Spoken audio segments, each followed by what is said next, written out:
Okay, what is up guys? Greedy Knight here with a live stream. So today I won't be doing too much. I pretty much just want to focus on like the patch note thing. So like apparently there's gonna be a balance for Charge Blade, or not specifically Charge Blade, but for the entire weapon roster. And I wanted to talk about the potential buffs and nerfs to parts of the weapon. I've been looking back to how much damage Charge Blade has done in the past, so we could basically just estimate any nerfs or buffs.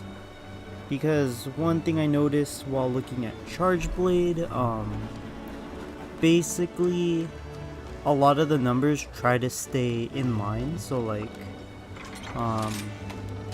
for example with the condensed or with the Savage Axe ticks, it's like 0.5 reduction for any additional attacks for like elements, but when you factor that in for Sunbreak, or the 0.5 is the motion value for, or the multiplier for elements on World Iceborne, but for Sunbreak it went down from 0.5 to 0.3, so it's like a 20% reduction or whatever.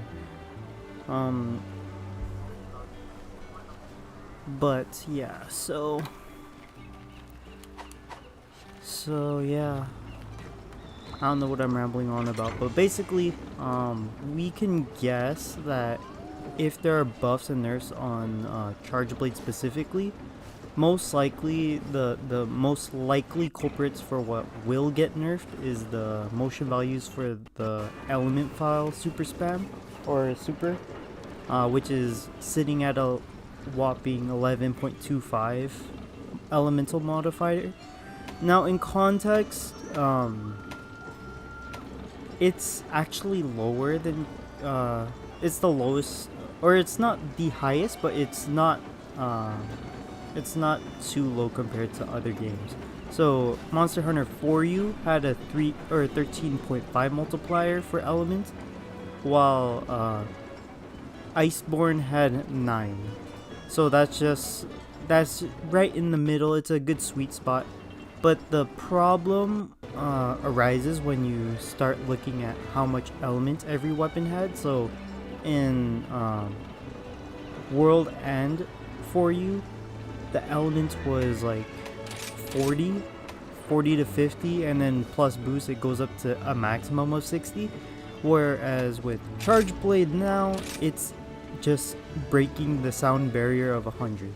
So that's just why element is so oppressive in Sunbreak, is just because Capcom's are like, okay, we're done, we're gonna make every weapon hit 100, and then you could hit 200 if you use Dragon Conversion. So that's part of the reason why element is so busted. But another thing is that if you look to past games, a lot of the matchups are centered around the 30 hit zone, as opposed to the 20 hit zone. Let's just showcase this real quick. So normally a good matchup in previous games would typically just be any hit zone with 30 or higher on an elemental hit zone, whereas Charge Blade now, with the absurd values and then the solid element modifier, you're just tackling every monster that hits 20 on an element, which gives basically every single matchup barring Valstrax and Giratotus as viable matchups. But yeah, it's a bit weird. But yeah, so it doesn't help that every element has a good representative, like Rachna, Vake, Narwa, Frostycant, and Valstrax are just objectively the best element files in the game, or in the entire series, just because they have massive white sharpness, and then they also have massive element. yeah, I broke down. I went on Kiriniko and broke down every weapon for every other game. Uh, there was some calculation required to figure out like the true raw, true element. But basically, the cap before like world, it was like 50 for every element. So basically, or not hard cap, but it was just like the base element capped out at 50, and then you would have like the basic element boost, and then you would also have the generic element attack up, which was a 10% increase, and then that was it. So yeah. So it was just the reason why element file up to world, I'd like to say, was it meta? It was just a combination of Capcom believing it was too strong if you let it run rampant, but also there were just like no boosts. There was like literally 2 boosts up until world and Iceborne. So it's just the reason why element is the meta for a lot of weapons now. Capcom's all like, okay, we're gonna ignore raw and then just keep buffing elements, because that playstyle and weapon type is like lacking in power. Do I agree with it? Kind of. I don't think it's healthy that the gap is so oppressively skewed towards element in Sunbreak. They could dial it back for sure, but I do believe that element should be stronger than raw in matchups where the hit zones are at a specific level. Like, it doesn't have to be 20 exactly, but it could be 30 or something like that. It does need some amount of fine tweaking, but I honestly don't think it's good that raw is just now invalidated entirely. Like, for multi-hitting weapons, it makes sense that raw gets invalidated early on, but for a majority of the weapons that don't hit as quickly as, like, let's say dual blades, they also are getting in on the element train, which I'm not necessarily a fan of, because I always believe that certain weapons like greatsword, like I believe it is a true the only raw weapon left, but like stuff like lance that favored raw over element, now they're starting to bust out element builds as well. So it's not salvageable, but they do need to tweak the modifiers for sure. So in context to charge blades specifically, I honestly think they're gonna reduce the multiplier to be in line with Iceborne. Right now that would be like reducing it down to like 10 maybe, because before Sunbreak the multiplier was at 8.5, so that's a increase of like you increase the multiplier by 3, and then that caused the insane amounts of damage. But losing 1.25 worths of element would definitely balance out super spam a bit more, but it would still be doing good damage, if that makes sense. Now, how would we remedy this? I would assume that Capcom wants to keep super spam and spinning axe balance, so if super spam gets nerfed, they should also buff spinning axe. Now, the easy solution would be to to increase the spinning axe multiplier up to 0.5, and then that would basically give you half of whatever your basic element is, and then you have that on each spinning axe tick. Now, would that be too powerful? Probably, but it would keep everything balanced. Excuse me. But yeah, so if we move, like, it doesn't have to be specifically 0.5, it could be 0.4 or something, but like basically increase the spinning axe tick multiplier for element weapons, because right now it's sitting at 0.3 or 30% of whatever your element is, and then you get an additional reduction to a hit zone. So it's not like you're going to be dealing 60 points of damage on a single axe tick due to like Narwa getting its element multiplier or element cut in half, but you also have to take another chunk from the hit zone. Hello, Phoenix. Yeah, so yeah, we're just talking about basically like what will happen if the patch notes rebalance everything.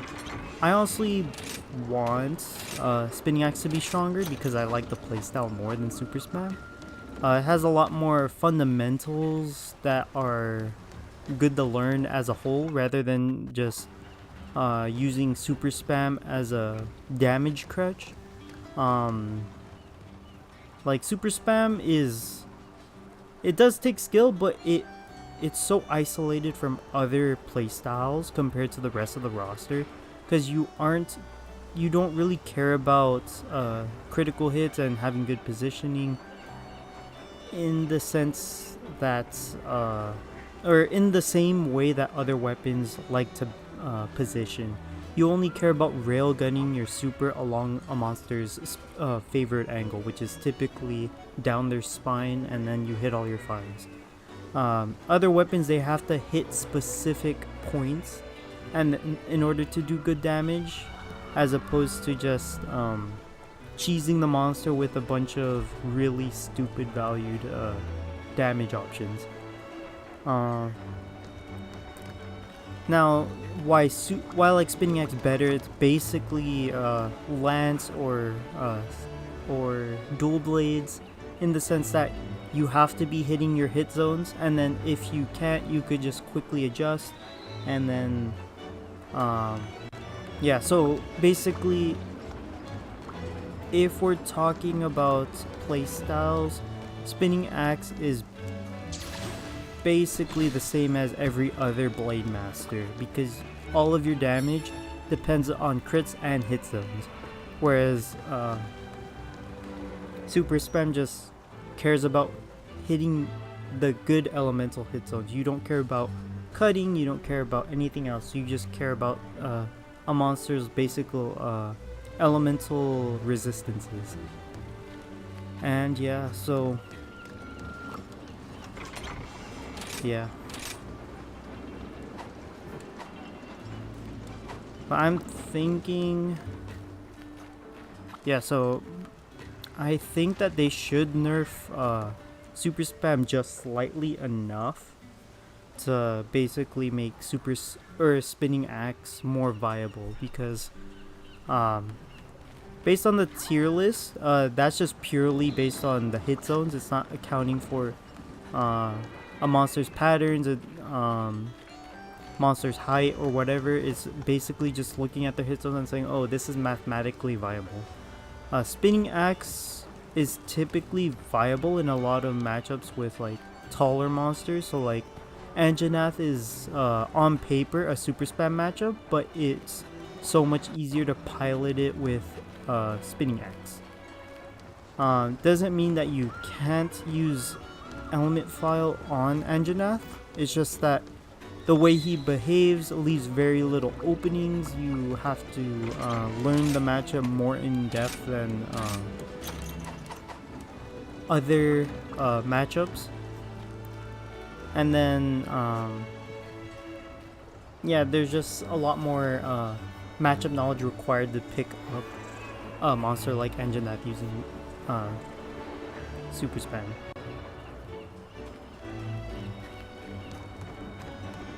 Whereas Spinning Axe is basically you spam Ready Sense and double chops on the head and you do really good damage. And then the fact that you break his nose, break his legs, he goes down quite a lot. So there's a lot of room for room for downtime basically.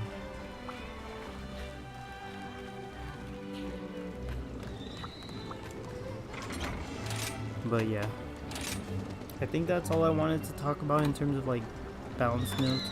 So I don't think they're gonna touch like anything else aside from super spam and spinning axe, because those are the most prolific damage options. So just like with what they did with soaring kick, they're either gonna take out the strongest options for charge blade if they're gonna nerf it.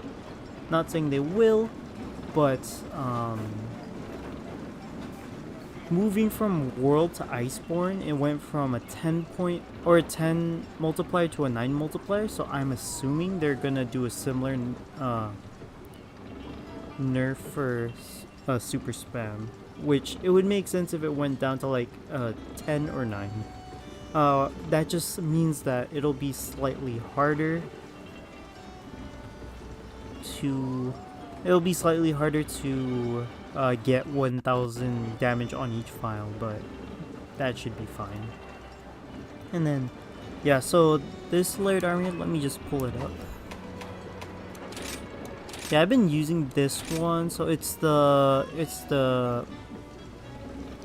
like, I call it like the butterfly charge blade, but basically it has like a dragon element on it. And despite it being dragon, I like putting it on my thunder sets because it looks like it matches, because like, see the gold in there. So basically, yeah, there's a few hidden things with this charge blade. When you load your files, it looks like a blade is popping out at the end, so that's why I like using it. And it looks like a Kabuto beetle, which is what I think is really cool. Yeah, so it's a pretty good one. It's not the best, but it could be. Like, I just like using it with thunder and paralysis. And then yeah, so if you haven't noticed, I do collect everything charge blade related. But yeah, always good to have a bunch of options for layering so you could look exactly how you want. But yeah,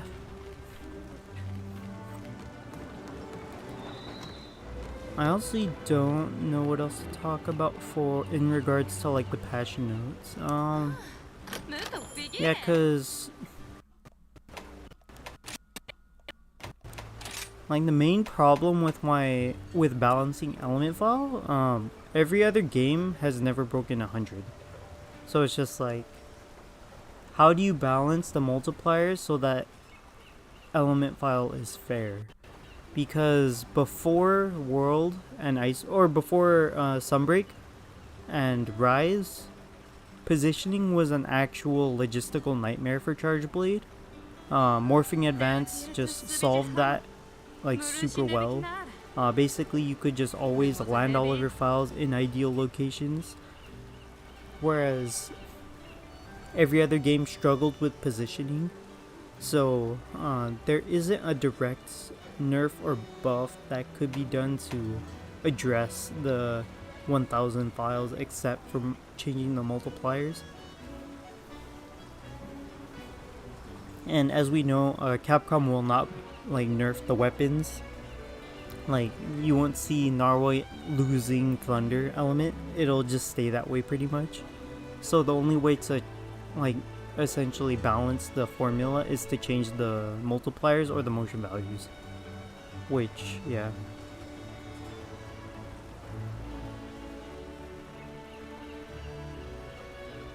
Yeah, so Super Spam and Spinny Axe are like the main ones. The weird hybrid playstyle is using Spinning Axe and Super Spam. Basically, it only works with. I honestly want them to buff Impact File enough to justify using it, but yeah. So first off, for the playstyles, you can technically use a hybrid of Super Spam and Spinning Axe, but you have to specifically use Element File because the file damage is just naturally good, regardless of whether you have dragon conversion. And then you also have good uptime of damage using spinning axe. So basically the playstyle is to buzzsaw the monster until it goes down and then pop a super. And then loop that until the monster is dead. You have a lot of burst damage combined with a lot of constant damage, and then that's the ideal playstyle with element file in general. One thing I can see them doing, because for the impact files, it's sitting at a 23 motion value. So in world, the default was 25 for the super for the impact file motion value. So they could just buff it up, but even then, it wouldn't be enough because everything with element is breaking 400 on favorable matchups at this point of the game. So they would have to buff it to Monster Hunter 4U levels to even have a chance at matching that, which would be a 33 motion value for files. And we don't know whether or not that would be good for the game because we also have to consider the general weapon balance, not just specifically charge blade weapon balance. But yeah, so it would have to basically be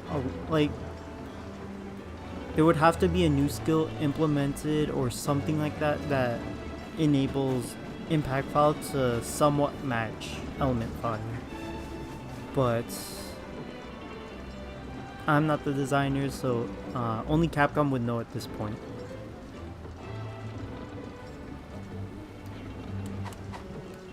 So yeah, hopefully that answers both of your questions. But yeah, good questions. Buffing impact file is a bit tricky because you can't make it too.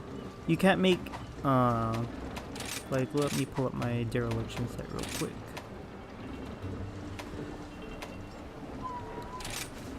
So this is roughly the meta impact file build. Basically, you max out every attack stat that you could have constantly,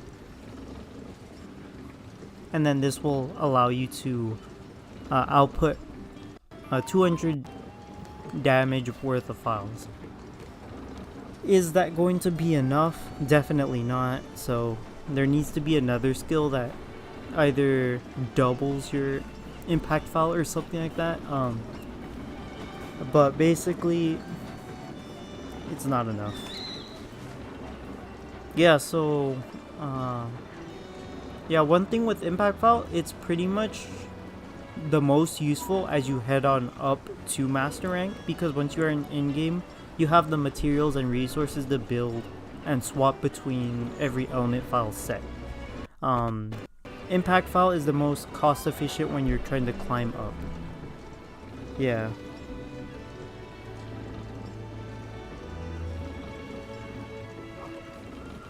Yeah, so for the hybrid playstyle, pretty much on one scroll you have the standard counter peek into firing pin and condensed element slash spam, but then once you hop over to blue scroll, it will be ready stance, spinning axe, and then morphing advance. So it's just like you would swap scrolls, and then one thing is that you don't technically even have to use different scrolls because you could just stay on one scroll and then just get used to that. The only thing that the hybrid playstyle would lack is load shells, which is really vital for super spam. So even though you don't technically need load shells for spinning axe, you would have to slap it on just for the option of having super spam. But basically, you would use super spams whenever you have openings. You don't use it to create openings, or rather, you don't spam it as much as other weapons. Basically, it's used against monsters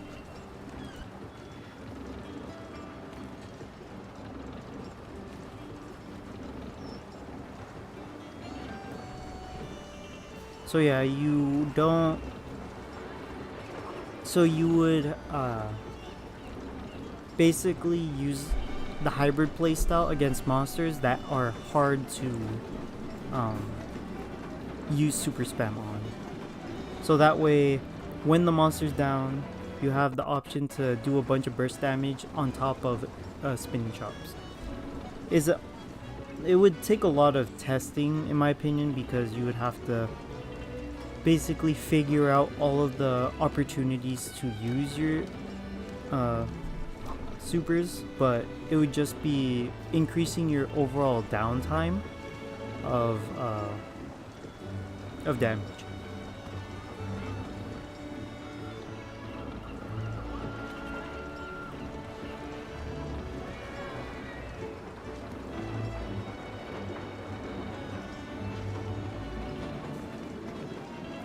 Yeah, so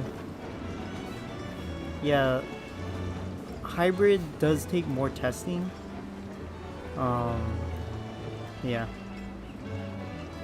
But the sad part is you basically can't use it with anything but element file because you're already running max elements, whereas impact file impact file, spinning X and super spam builds look completely different. So your only option is element file, unfortunately, for hybrid.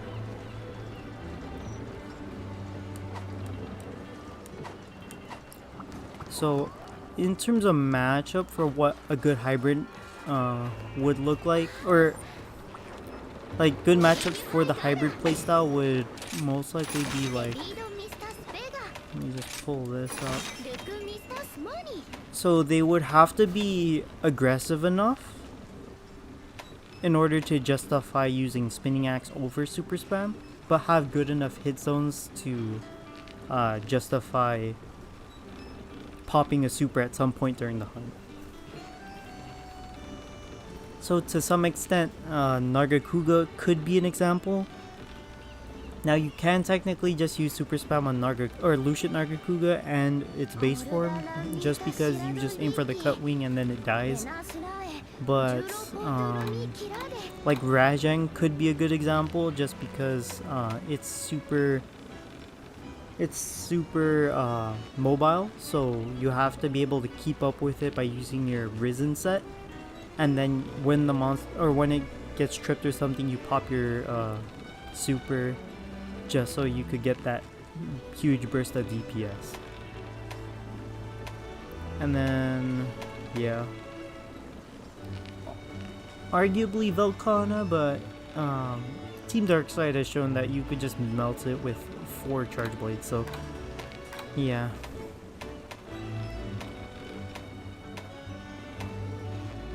So yeah, a good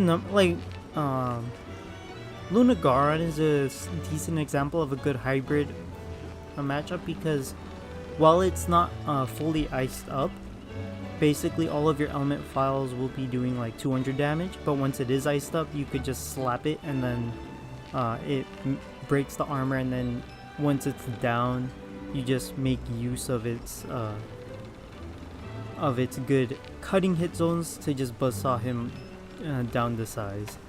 So there's a good number of matchups where you can use it, like Anjanath as I mentioned, but basically the more mobile it is, the better it is for super spam, but it also requires that the hit zones are there to support it. Like Gormagala technically can be used as a hybrid, but it has basically just the face as a good elemental hit zone, so it's not going to be too favorable. And similar with the Elder Trio, basically the reason why they're not on the super spam list is because they have sub 20 hit zones for most of their body. Like Teostra, even though it's a fire, it burns so hot that water and ice don't really affect it as much as like something like Rajang. Yeah, so monster predictions, it's either going to be a Matsu or something from World.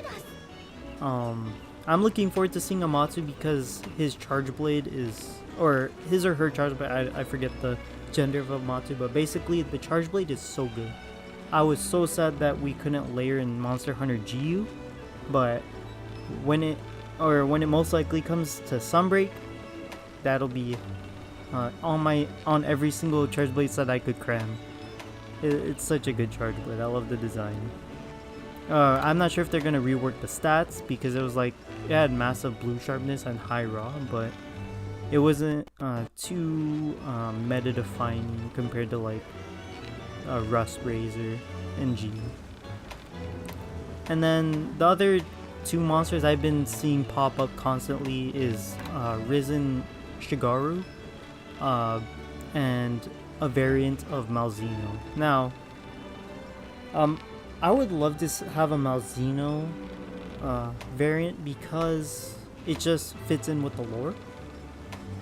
But Risen Shigaru seems like it's a very logical pick because all the other Elder Dragons got their Risens, so why not a Shigaru? Now, it would be cool if they even added Risen Valkana so that we could get some kind of variation on the Frostcraft armor or whatever, but I'm good with just settling with Shigaru.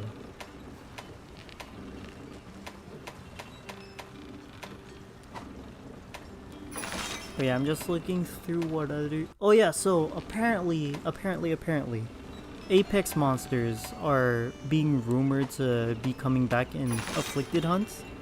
So there might be some teeth to the idea of having Apex or Master Rank Rampage weapons. That would be great. I would love it. I've been calling it since Title Update 1. I want Rampages but Master Rank. So I would be willing to grind all of that out and then labbing all of those because I love the Rampage weapons. Before it was primarily because they served as a analog to layered weapons, but the fact that you could just customize your weapon completely, that was really, really good. I liked it. But yeah. Also, we're getting a new charm method. I think it'll just be a busted version of charms.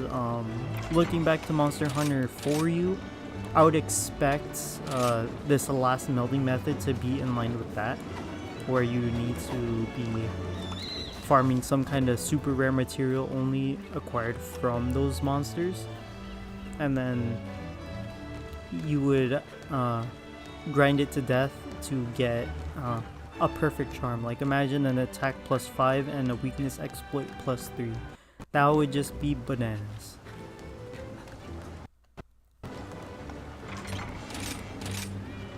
But yeah, yeah. So I know this. So I'm currently just working through getting all the afflicted,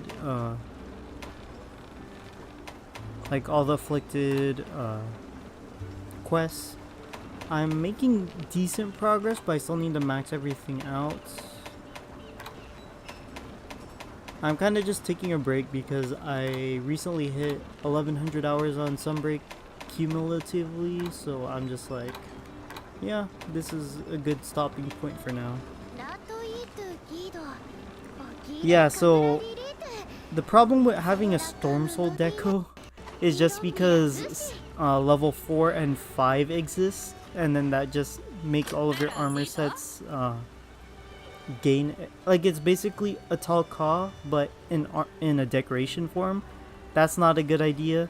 So the best substitute I would say would be to have a diet version of Storm Soul, so that you could only craft 3 levels and you can't run or like have an effect identical to Storm Soul up until level 3. So that would most likely be the solution. It would be a crusty solution, but it would be the most balanced solution. But yeah. Because imagine if we could just use 5 levels of Stormsoul on like the garbage armor set, and then it suddenly becomes the best armor set in the game. It wouldn't be too good for set design. Because you'd be able to run dragon, like 1 piece of dragon conversion, 1 piece of archfiend armor, and then 1 piece of furious, and then all of that just gets maxed out. It's bananas. So I'm gonna do some random hunts.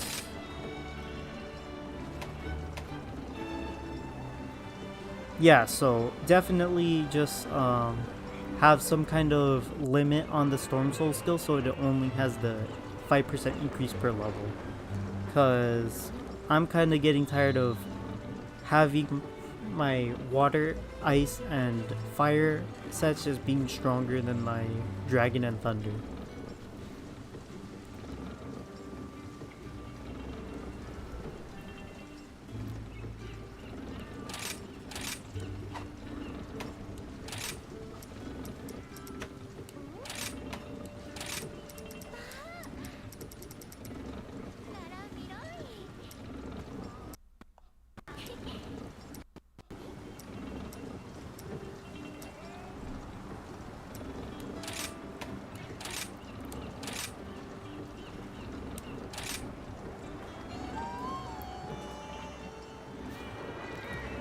But yeah, like, in terms of what I want to do with title update news, so we're getting it like in a couple of weeks, and then we're getting the Sunbreak version for PC or for PlayStation and Xbox. So I'm thinking, or a lot of people are saying that there might be another update. I'm not sure if that will be the case. We'll know in a few weeks. But I kind of have too many videos just stacked on Title Update 5. It'll give me some time to just like get through all of them, and then I could post any additional content. But I kind of want Title Update 5 to be the last one because, one, like, Capcom deserves to kind of just move on from this game and work on the next one. But also, I don't want to be in a never-ending loop of waiting for the update. Like, there's a time and place for everything, and some things just have to end. Yeah, so... yeah, with Dragonheart, that's true. But I also want there to be, like, a Stormsoul boost on top of the Dragonheart shenanigans. Is that going to be broken? Definitely. But I want max power dragon.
Red like a boat.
トルイタラソラタラソいいな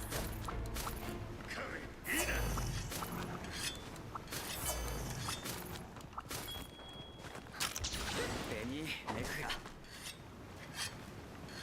タラソはいデミネフラ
Okay, so I had to mute there because I was getting focused. Basically, yeah. Yeah, I used to hate the Magnamalo matchup, but ever since I got the perfect spinning axe set, I'm like, this is a really fun matchup. So yeah. But yeah, in terms of my favorite iteration of Charge Blade, Sunbreak hands down, just because it has everything in terms of playstyle. You have the super spam, like the bread and butter super spam, but you also have a now solidified spinning axe playstyle. Iceborne and Sunbreak are good for the alternate playstyle, but I always viewed Monster Hunter GU as like the basic or it was the foundation that was used to figure out how to like essentially create or develop spinning axe, because you had the literal chainsaw silk, or not silk bind attack, but the hunter art, and then you also had the triple chop, and then Capcom put 2 and 2 together and said, oh, let's just put the buzzsaw on the axe, and then that became Savage Axe and Spinning Axe. So easily Iceborne or Sunbreak are the best, period. But then Sunbreak's advantage lies in the fact that it has better weapons, it has better movement, it has basically better everything compared to Iceborne. Because it's the only weapon to ever hit 200 on a element file. Basically, element is king just because of the stupid numbers. But Iceborne has like just a better like feel of Charge Blade. Even though I didn't play it, I've seen enough footage of it where like everything just feels better. The shockwaves actually feel like shockwaves, and then you have like a better spinning, or better, like Savage Axe is better than Spinning Axe when you're looking at them by themselves. But the fact that Sunbreak has all these additional tools to essentially uphold Spinning Axe, it's just a better playstyle overall when you consider all of your tool belt, or the tools in your tool belt. But yeah.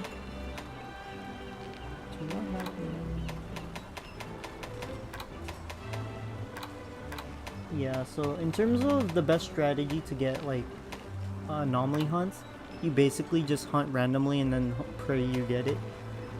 Because at this point, a lot of people are just straight up not hunting. Like, let's say you wanted to get a great Roggy, they're not gonna be tackling certain monsters. They're only going to be like hunting, for example, Great Baggies or Great Azuchi, because those are fundamentally easier matchups than Great Roggy. It also depends on when you're hunting, because some people hunt specific monsters at different parts of the day. So it's just like, if you get Puke, you might get lucky and just get the like a decent leveled one. But if you're hunting at like night, for example,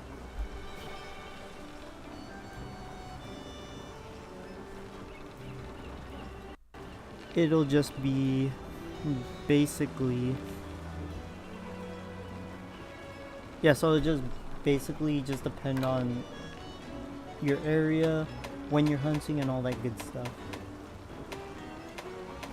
And yeah, the biggest grind is actually getting them all up to 220. So I've been aiming to get quests at 200 and then just level up as far as I can. So for example, this I got it at 209, so I'm 2 or 3 hunts away from getting it maxed out. Now, why am I doing this? It's just so that I have them available for Title Update 5, where I could just hunt all of them and then get specific parts I need for certain mons. Now also, it's to help with the research requests, because if I have all of them, I could just solo everything and then just get a faster session in. It's just a matter of time efficiency. But yeah, I'm thinking, unless you guys have any additional questions, I think I'm good for now. Yeah, 53 minutes. It's not a bad stream, but I did most of it just talking about what I expect for the next update. Yeah. レムリリーシュ So in general, just farm up as much materials as you can so that you could be ready for the next update. I think that's all I got for this one. Greedy Knight signing out, and have a good one.